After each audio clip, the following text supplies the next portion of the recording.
After some considerable delay, East Lothian Council finally got around to tarmacking the hardcore that had been lying bare and exposed for the longest time around Pencaitland Parish Church. Obviously Pencaitland Parish Church is historically significant, if for no other reason than I believe it's the longest continuously used church in Scotland, or certainly one of them.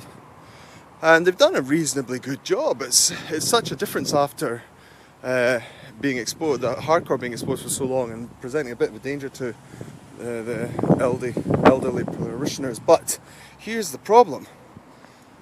They didn't do the whole job. They did some of the hardcore that has been lying exposed, but while they were here with all their equipment, they didn't do an entire section round the other side, which they laid. They laid this hardcore, and they didn't tarmac it. So you've got loose, exposed rubble, which clearly, obviously, is very difficult for people who are using wheelchairs or other aids for walking.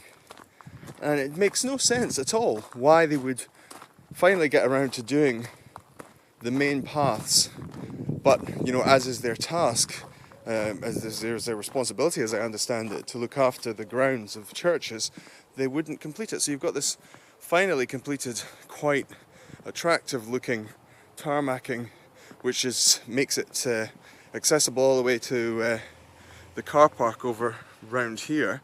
And then you have this crazy situation where this beautiful church, which has been looking in such a state for the longest time, has got half of its paths undone. It just comes to a dead end.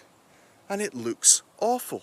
Probably one of the most historically important buildings, not the most historic, but probably one of the most historically important buildings in East Lothian, is left looking still a slightly worse for wear, but for a little bit more tarmacking that was required. It just makes no sense to me, because it clearly is a false economy, because it can't be left in this state. I mean, the actual grounds could really do with a bit of attention, but that's a separate issue.